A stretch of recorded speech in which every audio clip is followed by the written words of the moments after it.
পঞ্চমীর বিকেল, দেবী দুর্গার বোধনের ঠিক আগের দিন এ এক অন্য কলকাতা। কোথায় উৎসব, কোথায় পূজার উন্মাদনা, গোটা শহর জুড়ে বইছে আন্দোলনের জোয়ার।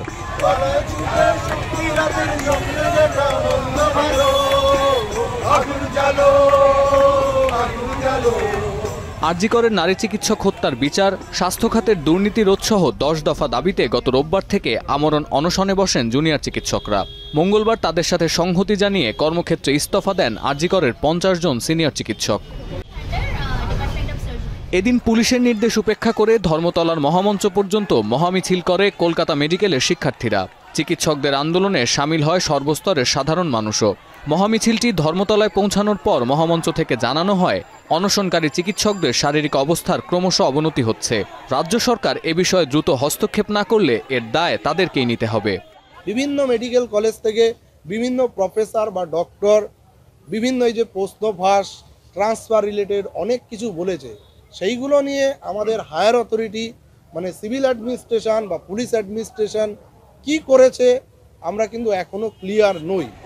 এদিকে পঞ্চমীর দিন কলকাতা পুলিশ মহামিছিলের অনুমতি না দেয়ায় পশ্চিমবঙ্গ রাজ্য সরকারের তীব্র সমালোচনা করেছেন বিরোধী দলের নেতারা। তারা বলছেন, মমতার সরকার রাজ্যের পুলিশের মেরুদণ্ড ভেঙে দিয়েছে। তারা মনে করেন, মুখ্যমন্ত্রী মমতা বন্দ্যোপাধ্যায় ভেবেছিলেন পূজার আমেজ শুরু হলে কলকাতাবাসী তিলোত্তমার জন্য বিচার চাইতে ভুলে যাবে। এবার স্বাভাবিকভাবে বোঝা যাচ্ছে যে এই তথ্য প্রমাণ লোপাটের ফলে অনেকেই বেঁচে যাবে।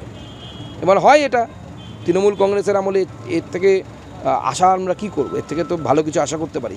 ওরা ভেবেছে যে মাসখানেক চলবে, ডাক্তাররা কদিন আন্দোলন চালাবে, সাধারণ মানুষের তো পুজো এসে যাবে, সব ভুলে যাবে। কিন্তু যে দৃঢ়তার সঙ্গে মানুষ ডাক্তারদের পিছনে দাঁড়িয়েছে, এই যে অপরাধ হয়েছে তার যে যাতে সমাধান হয়, দোষীরা সাজা পায়, এটা একটা ঐতিহাসিক ব্যাপার। এখনও চলছে আন্দোলন। শিক্ষার্থীদের চলমান এই আন্দোলন ও অনশন কর্মসূচি নিয়ে নবান্নের পক্ষ থেকে এখনো পর্যন্ত কোনো প্রতিক্রিয়া আসেনি। তবে আন্দোলনকারীদের হুঁশিয়ারি, রাজ্য সরকার বাড়াবাড়ি করলে কঠোর আন্দোলনের ঘোষণা দেয়া হবে।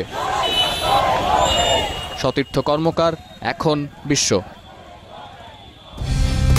কালার এক্সপার্ট, জর্জ স্যাপ এবং মাইল্ড অন হ্যান্ডস টেকনোলজি সমৃদ্ধ অরিক্স ক্রিস্টাল ওয়াশ আপনার লন্ড্রি এক্সপার্ট।